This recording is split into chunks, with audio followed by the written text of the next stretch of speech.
This week has seen Algeria's President Abdelaziz Bouteflika head to Switzerland for a routine medical checkup, and Nollywood's finest have been deployed around Nigeria to preach peace ahead of scheduled polls. This is Africa Focus. Up next is a preview of the stories lined up. Senegal elections. Education a key priority for the next president. Let's talk. After deadly clashes, Ivorian farmers and herders try dialogue. And finally, handmade Zimbabwe shoes prove an unlikely global hit. I'm Lenny Rashid, and our sign language interpreter is Monica Mwangi. Before we get into the main stories, let's take a look at the news that made the headlines around the continent. Senegal, the most stable democracy in West Africa, is preparing for an election on Sunday, with President Macky Sall facing off against 4 other candidates. Sall is widely expected to win a second term. Like Sall, Idrissa Seck, who is 60, served as Wade's prime minister in the 2000s, but his subsequent bids for the presidency have been unsuccessful. He ran again in 2012 but didn't make it to the second round. He is one of Sall's main challengers, but widely cited survey in November showed him trailing the incumbent with little over 8% support. At 45 years old, Osman Sonko is the youngest contestant in the race and the newcomer to the political scene.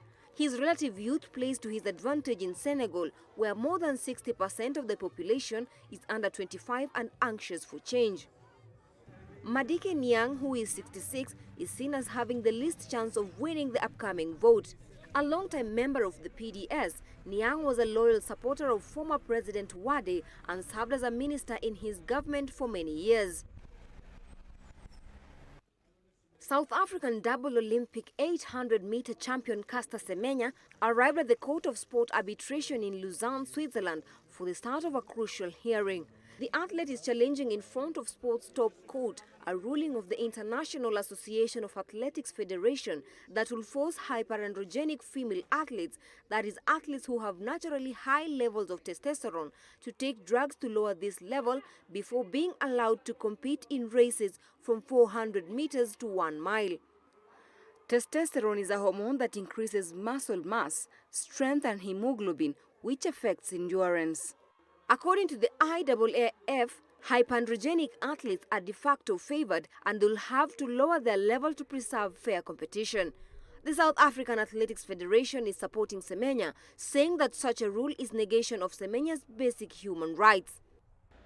A Tanzanian court has sentenced a Chinese woman dubbed the Ivory Queen to 15 years in jail for her role in trafficking tusks from more than 400 elephants. Young Fenlan, who is 69, was convicted in Dar es Salaam of trafficking 860 tusks between the year 2000 and the year 2014, a whole representing the slaughter of dozens of herds of elephants. 2 Tanzanian men were also found guilty for their role in the illegal commerce. They were also sentenced to 15 years each. The prosecution showed the 2 men had collected elephant tusks across Tanzania, bringing them to Frenland. The trio were also ordered to pay a joint fine of $13 million, roughly equivalent to twice the market value of the ivory they profited from, who face an additional 2 years in jail. Defense lawyers say they would appeal. Fenlan, who has lived in the East African nation since the 1970s, was convicted of organizing a smuggling ring between Tanzania and Asia. A tiny beach restaurant in an isolated South African fishing village was named the best in the world on Monday. The Wolfgut, whose 6 mostly female staff have no formal training, opened just 2 years ago in a 100-year-old cottage and cave on the beach at Paternoster.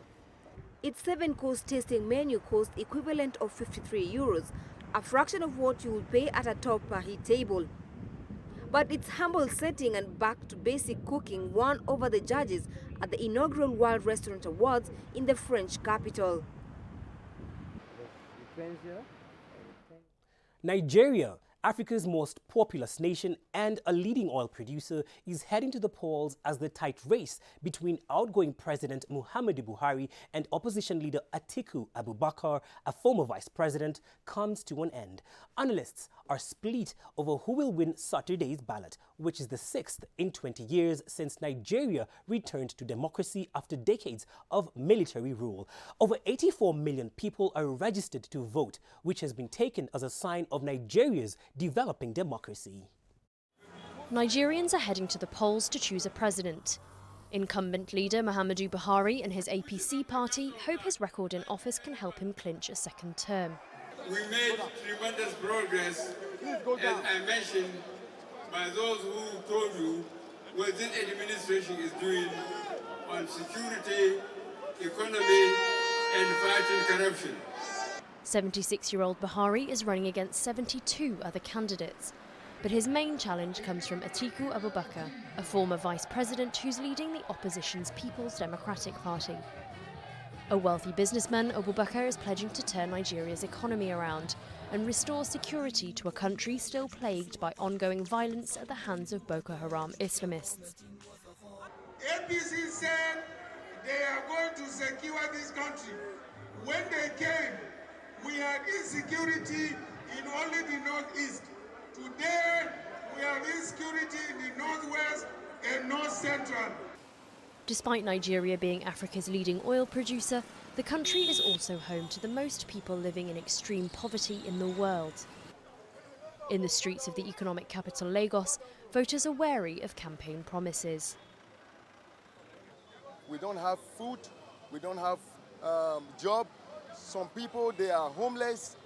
We don't have food in this country, and the government is doing nothing. I pray to God to help us, bring somebody that will help us make this country better, because Nigeria is really going through a lot, and I pray Nigeria get better someday. The poll is expected to be a close one, especially as the two ageing frontrunners are seen by many as being ill-suited to an increasingly young electorate. With over half of the 84 million registered voters between the ages of 18 and 35, Nigeria's youth will play a key role in the outcome of the election. Faced with overcrowded classrooms and housing, students in Senegal don't have it easy. Education is likely to be a key priority for whoever emerges victorious from this Sunday's presidential election. Senegal has made strides in achieving universal access to education between 2000 and 2015. In elementary school, gross enrollment rates went from 67% to 84%. With no space for a desk, it's far from being a practical room for a student. Saliu Sambe's room was only built for 3 people, but he shares it with 5 others. It's one of the many challenges faced by students at Dakar's Cheikh Anta Diop University. People expect you to be outstanding, but in truth, the conditions are not there. Whether it's the financial conditions or the living conditions. An alumnus of the same university, Senegalese President Macky Sall is campaigning for re-election, promising to speed up economic development and citing higher education as a key priority. But it's a race against time in a country where over a third of the population is under 15 years old. Dakar's main university was built to accommodate 20,000 students. Today, almost 80,000 are enrolled. We don't have enough classrooms or lecture theaters. We're unable to divide them into small groups. In Cheikh Anta Diop University, it's 1 lecturer per 67 students, but in the Humanities and Literature faculty, it's 1 lecturer for every 137 students. The UNESCO norm is 1 lecturer for 26 students.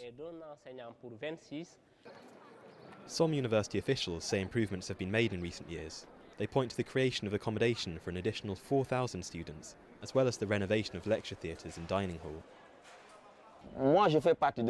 I'm one of those who think that social infrastructure is now at a sufficient level. What makes it seem insufficient is the overwhelming numbers, but the Senegalese government is aware of it and is working on the construction of new universities. With the total student population of Senegal set to double in the coming years, education is likely to be a key priority for whoever emerges as victor of this Sunday's presidential election. The Cosmopolitan Affirming Church is a rare space where Kenya's LGBTQ community can escape hostility from society, which is often reflected in hatred and vitriol from religious pulpits. Congregants of the church will be praying ahead of today's potentially historic decision by Kenya's High Court on whether laws that criminalize homosexuality are unconstitutional. The weekly fellowship meetings of the Cosmopolitan Affirming Church are one of the few safe spaces for the LGBTQ community in Nairobi. I'm not only a gay man, I'm a gay minister of the gospel. There is a church for those people who feel like in their faith spaces they are not included, they're not welcome. So we say, you know what, God loves you for who you are. Two sections of Kenya's penal code effectively criminalise homosexuality, and if convicted, one could serve between 5 to 14 years in prison. It's a cocktail of just issues that are brought about by the existence of these laws. You find that LGBTQ people are unable to enjoy their freedom of association, which is also enshrined in the Bill of Rights.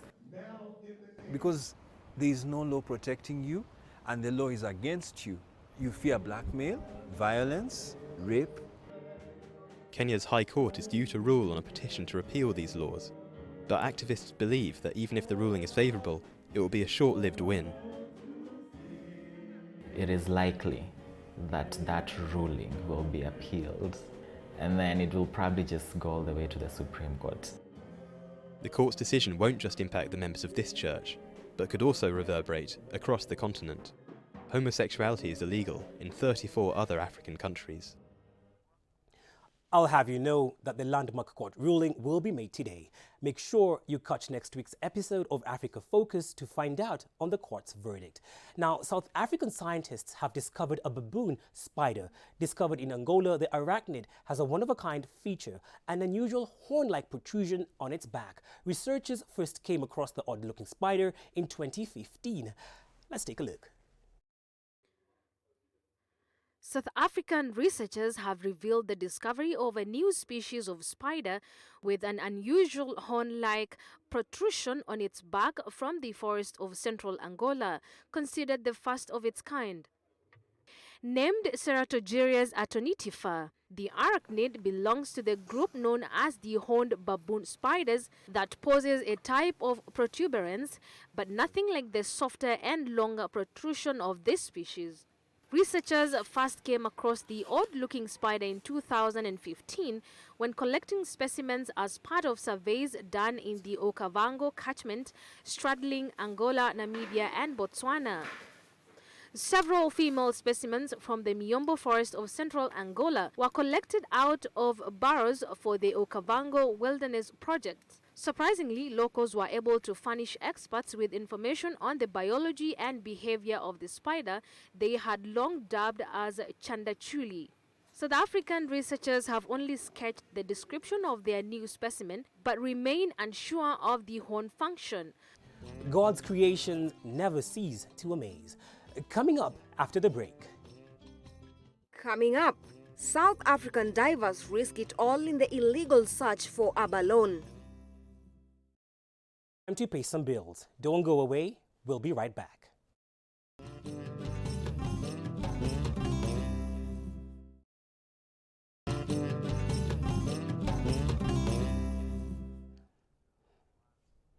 Welcome back to Africa Focus on Switch TV. The Komen National Park is situated in the northeast of Ivory Coast. The park has one of the largest protected areas in West Africa and is a UNESCO World Heritage Center. Characterized by its great plant diversity, it's part of a pilot project that has nurtured hopes of dialogue between crop growers and nomadic cattle raisers from the Fulani community. Gathered under the spreading baobab tree in Donowa Town Square, farmers and herders in remote corner of Ivory Coast are finally talking about a dispute that has poisoned relations and destroyed lives. Nearly 3 years ago, the northeast region of Buona plunged into violence between crop growers and nomadic cattle raisers from the Fulani community, leaving the 3 people dead and prompting 2,500 to flee their homes. The scenario is tragically familiar in many parts of Africa, where sedentary farmers and herders share water and land, and tensions at time of stress may swiftly spiral into ethnic violence. Thousands have died in clashes in Chad, the Central African Republic, Mali and Nigeria in recent years.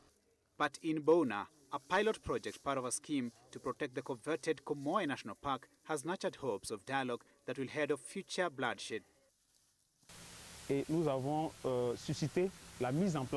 We have encouraged the establishment of transhumance corridors, the access corridors that will be used by oxen and cattle to access the water from the dam that will be rehabilitated. And by going through these corridors, they are not going to go into fields and damage the crops and cause conflicts between farmers and herders. Supported by German Sustainable Development Agency, GIZ, village chiefs, farmers and cattle breeders are creating designated cattle routes to prevent herds from grazing in the park and onto farming land. GIZ is investing 1.2 million euros over 4 years to support communities around the park. The forum in Danoa brought together Koulango, mostly landowners, and the lobby, mostly tenants, as well as Fulani.